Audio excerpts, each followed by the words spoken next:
오늘은 누가복음 19장 두 번째 시간 28절에서 48절 말씀을 통해서 은혜를 받으시겠습니다. 이제 예수님께서 예루살렘을 향하여 가시는 그런 말씀이 나오고 있습니다. 28절에 보시면요, 예수께서 이 말씀을 하시고 예루살렘을 향하여 앞서서 가시더라 라고 말씀합니다. 자, 예수님이 지금 예루살렘을 향하여 앞서서 가신다라고 말씀합니다. 따르는 무리들은 예수님이 예루살렘에 가시면 뭐가 되길 지금 소망하고 있습니까? 왕, 정치적인 왕입니다. 로마의 식민지로부터 이 유대 나라를 해방시켜줄 그 능력 있는 정치적인 그런 왕, 그런 왕을 지금 기대하고 희망에 차서 뒤따라가고 있습니다. 제자들도 야, 이제 예루살렘만 들어가면 저 로마 세력은 무너지고 우리 예수님이 왕이 되실 것이다. 그러면 우리도 이제 우편 좌편에 앉게 되고 우리도 육신적으로 세상적으로 이제 성공할 것이다 라고 하는 이런 기대 속에 지금 들어가고 있다는 것입니다. 그런데 예수님이 예루살렘으로 앞서서 가시는데 예수님은 뭐하러 가십니까? 십자가 짊어지러 가신다는 것입니다. 죽으러 가신다는 것입니다. 그런데 몰라요. 제자들은 그걸 모릅니다. 예수님은 이 땅에 육신의 성공을 위하여 오셨습니까? 세상에서 출세하고 돈 많이 벌고 편하게 잘 먹고 잘 살고 그것을 위하여 주님은 오신 것이 아닌 줄로 믿으시기 바랍니다. 백성들의 죄를 대신해서 십자가에서 죽으러 오셨다는 것입니다. 예수님은 이 땅에 하나님의 교회를 세우러 오셨습니다. 예수님이 죽어야 교회가 세워집니다. 예수님이 죽으셔야 많은 죄인들이 회개하고 구원받는 길이 열렸다라고 하는 것입니다. 자기의 허물과 죄를 회개하고 십자가 앞으로 나와서 정말 우리도 예수처럼 옛사람이 죽고 새사람 되겠다고 모인 사람들이 교회인 줄로 믿으시기 바랍니다. 그 교회를 위하여 오셨다라고 하는 것입니다.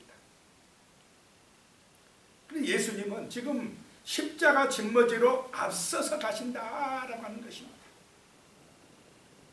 29절에 보면요, 감람원이라고 불리는 산 쪽에 있는 벳바게와 베다니에 가까이 가셨을 때에 제자 중 둘을 보내시며 그랬습니다. 감람원, 감람산, 다른 말로 하면 올리브산.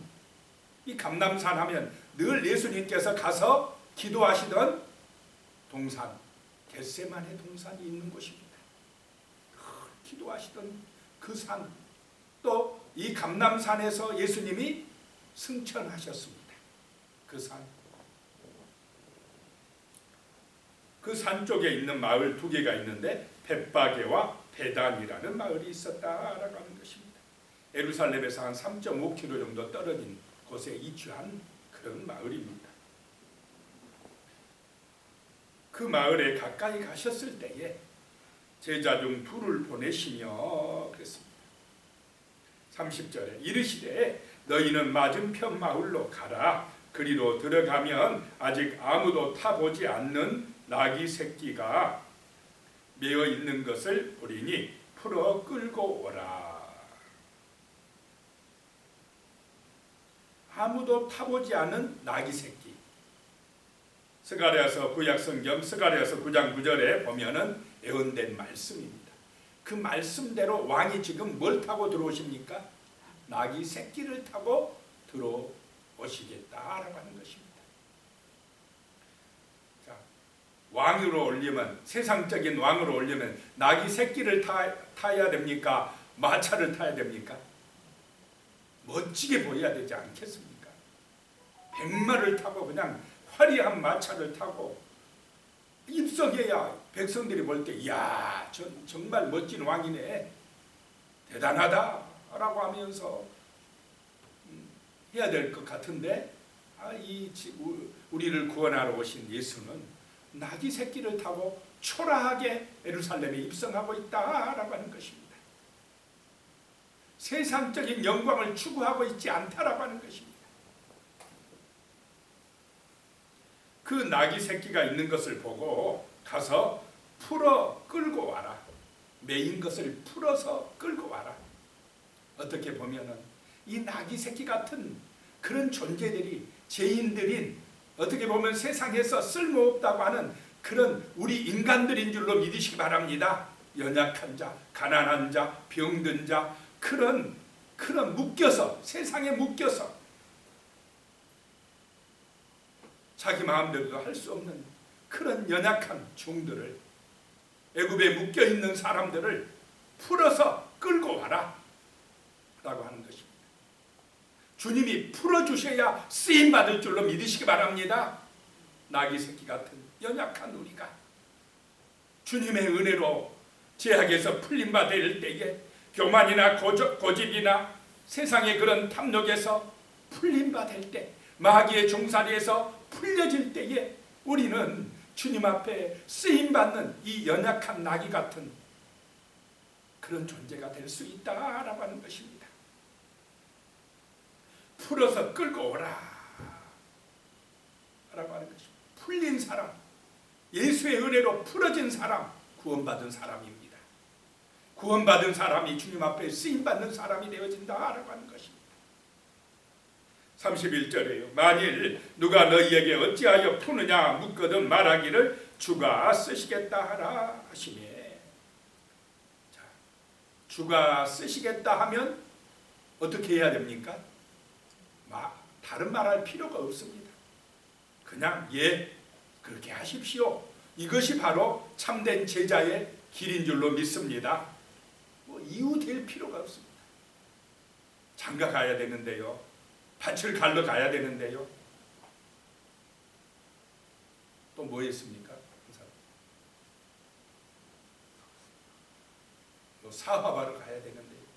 주가 쓰시겠다 하실 때는 주님이 주인이시기 때문에 주님의 말씀에 순종하는 것이 먼저여야 할 줄로 믿으시기 바랍니다.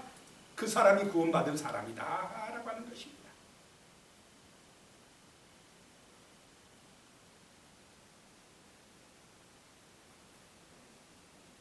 자, 32절에 보내심을 받은 자들이 가서 그 말씀대로 만난지라. 33절에 나귀 새끼를 풀 때에 그 임자들이 이르되 어찌하여 나귀 새끼를 푸느냐. 34절에요. 대답하되 주께서 쓰시겠다 하고, 그러니까 말없이 그냥 보내줬다라고 하는 것입니다. 자, 쓰실 나귀도 주님이 선택하셨고, 하나님의 일에 쓰실 귀한 제자들도 주님이 선택하셨고, 오늘 우리 구원받은 믿음의 백성들도 주님이 선택하신 줄로 믿으시기 바랍니다. 삭개오야, 나무 위에서 내려와라 불러주신다라고 하는 것입니다.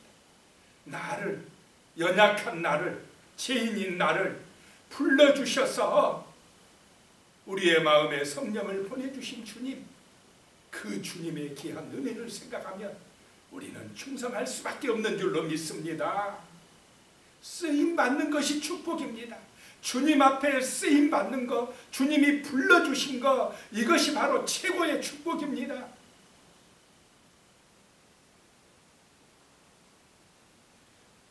자, 35절에요. 그것을 예수께로 끌고 와서 자기들의 겉옷을 나귀 새끼 위에 걸쳐놓고 예수를 태우니 그랬습니다. 자, 나귀 새끼를 끌고 와서 예수님을 타게 하셔야 되는데 안장이 있습니까? 없습니까? 한 번도 타보지 않는 나귀 새끼라 안장도 준비 안 되어 있습니다.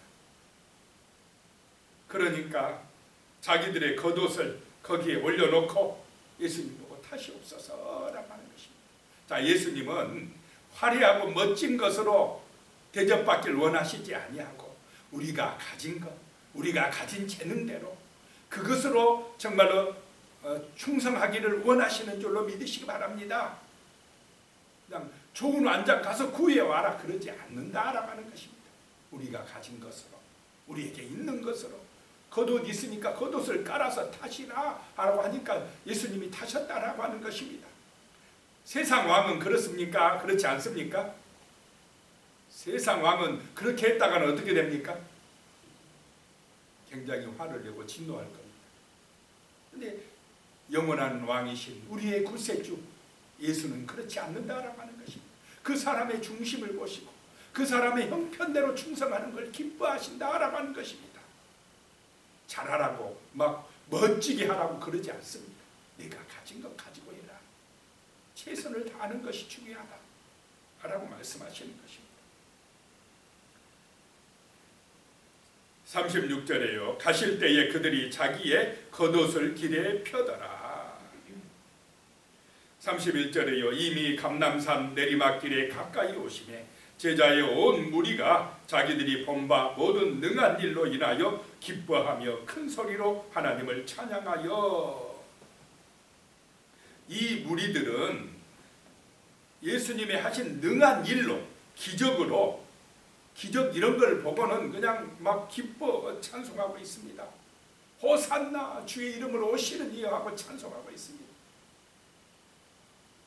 그들은 지금 예수님의 능력을 보고 찬양하고 있습니다. 기적을 보고 찬송하고 있다라고 하는 것입니다.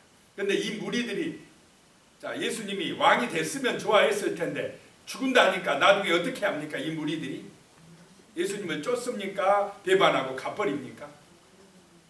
자기들의 원하는 대로 안 되면 예수까지도 배반하고 버려버리는 이 무리들은 참된 제자입니까? 아닙니까?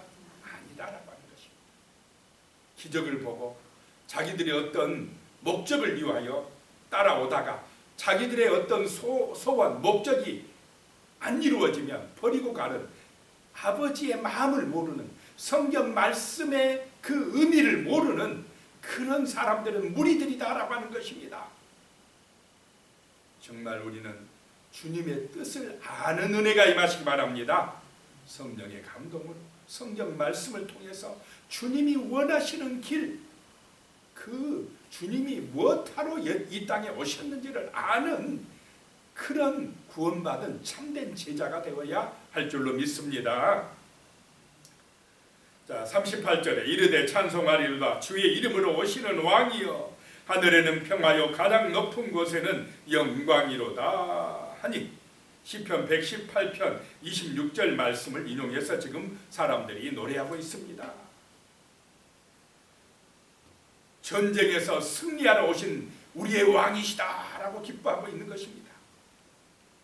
39절에요. 무리 중 어떤 바리새인들이 말하되 선생이여 당신의 제자들을 책망하소서 하거늘. 이제 그걸 보고 바리새인들이 왜 가만둡니까? 책망하소서라고 하니까요. 40절에 대답하여 이르시되 내가 너희에게 말하노니 만일 이 사람들이 침묵하면 돌들이 소리 지르리라 하시니라. 자, 하나님의 역사는 돌들을 통해서도 이루실 수 있다라고 하는 것입니다. 이것이 하나님의 전능하신 능력인 줄로 믿으시기 바랍니다. 돌들로도 찬송하게 할 수 있다는 것입니다. 그런데 정말로 연약한 나귀 새끼 같은 우리들을 통해서 하나님의 위대한 구원 역사를 이루어 가신다는 것이 은혜요 복인 줄로 믿으시기 바랍니다. 우리 아니어도야 하나님 얼마든지 할 수 있어요. 능력이 있습니다. 그런데 연약한 사람들을 교회로 모으시고 정말로 우리들을 통해서 하나님의 나라를 이루어 가시고자 하는 것, 우리를 써주신 것, 정말 얼마나 이게 큰 은혜요 복입니까? 자, 41절에요. 이제 가까이 오사 성을 보시고 우시며 예루살렘 성을 보시고 내려다보시면서 우십니다. 통곡하신다라고 하는 것입니다. 왜 우시느냐? 예루살렘의 앞으로 될 일을 보시니까 눈물 나서 우신다는 것입니다. 자, 예수님은 지금 현재 눈에 보이는 상황보다 조금 있다 올 그 심판당할 예루살렘을 보면서 우시는 줄로 믿으시기 바랍니다. 우리는 지금 현재만 보면 안 됩니다. 눈에 보이는 게 다가 아니라는 것입니다. 금방 심판이 오고 있다는 것, 그것까지 볼 수 있는 정말 믿음의 사람들이 되어야 한다라고 하는 것입니다. 42절에요. 이르시되 너도 오늘 평화에 관한 일을 알았더라면 좋을 뻔하였거니와 지금 내 눈에 숨겨졌도다. 평화의 왕으로 오신 예수를 몰라본다는 것입니다. 예수를 믿음으로 심판에서 면제받고 구원에 이르는데 지금 이 시대에도 사람들이 예수가 구원자라는 사실을 몰라보는 것이 문제다라고 하는 것입니다. 참된 평화는 예수를 통해서 오는 줄로 믿으시기 바랍니다. 예수 없는 평화는 가짜 평화입니다. 참된 힘이 아닙니다. 참된 평안이 아닙니다. 진정한 샬롬의 은혜는 예수를 구주로 모실 때에 오는 것입니다. 43절에 날이 이를지라도 내 원수들이 토둔을 쌓고 너를 둘러 사면으로 가두고, 토둔 흙으로 만든 성 흙무더기를 많이 쌓고 예루살렘을 공격해 올 것이다 라고 하는 것입니다. 44절에요. 또 너와 및 그 가운데 있는 내 자식들을 땅에 메어 치며 돌 하나도 돌 위에 남기지 아니하리니 이는 내가 보살핌 받는 날을 알지 못함을 인함이니라 하십니다. 예루살렘이 AD 70년에 로마 장군 티투스에 의해서 철저하게 멸망당한다는 것입니다. 돌 하나 돌 위에 남지 않고 완전히 그냥 무너진다라고 말씀을 하고 있습니다.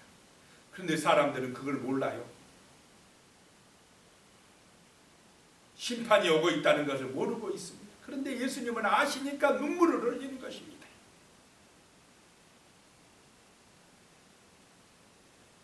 (45절에요) 그리고 성전에 들어가사 장사하는 자들을 내쫓으시며 그랬습니다.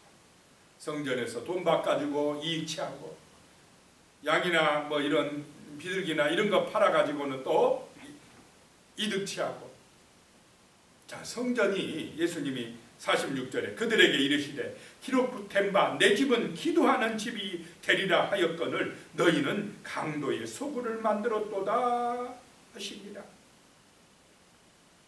자, 기도를 해야 하나님을 만나고 하나님의 임재가 있고 은혜 받고 거룩해지고 그러는데 기도하는 집이 뭐가 돼버렸다는 것입니까? 지금 강도의 소굴이 돼버렸다라고 하는 것입니다. 맨날 탐욕에 빠지고 자기 이득이 없는가 뭔가 이익을 위하여 장사하려고 교회에 왔다라고 하는 것입니다. 구원받으려고 온 게 아니라 영원한 생명을 위하여 온 것이 아니라 그냥 이 땅의 육신의 이익, 세상 성공만을 바라는 그런 사람들로 북적거렸다라고 하는 것입니다.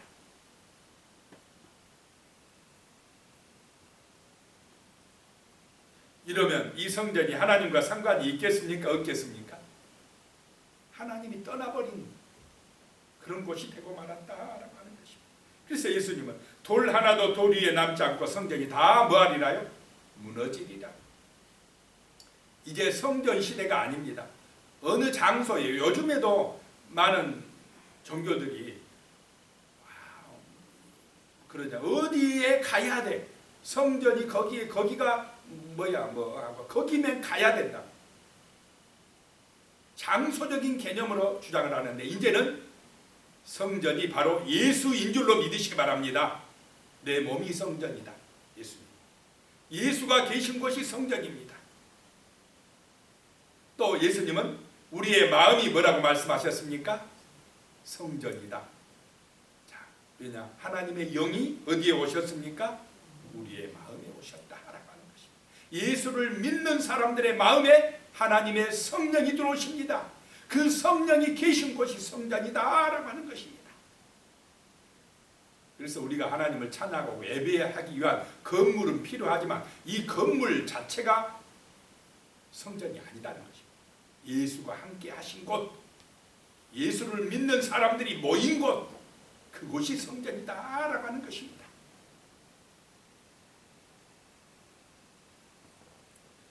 47절에요. 예수께서 날마다 성전에서 가르치시니 대제사장들과 서기관들과 백성의 지도자들이 그를 죽이려고 꾀하되 막 이제 예수를 죽여버리려고 그래요. 왜냐? 자기 자신들의 이익에 걸림돌이 됩니다. 예수가. 48절에 백성이 다 그에게 귀를 기울여 들으므로 어찌할 방도를 찾지 못하였더라.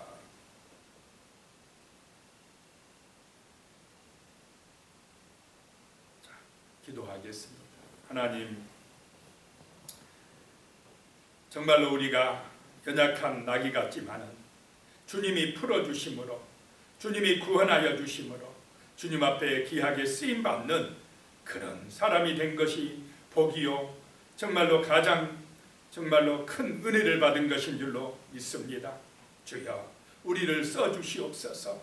온전히 주님의 인도하심 따라 주님의 귀하신 뜻을 알고 충성하는 귀한 믿음의 사람들로 살아갈 수 있도록 은총을 내려 주시옵소서. 예수님의 이름으로 기도드리오며 이제는 우리 주 예수 그리스도의 은혜와 하나님 아버지의 무한하신 사랑과 성령님의 교통하시고 함께하시고 도우시는 은혜가 영원히 함께하시기를 축원하옵나이다.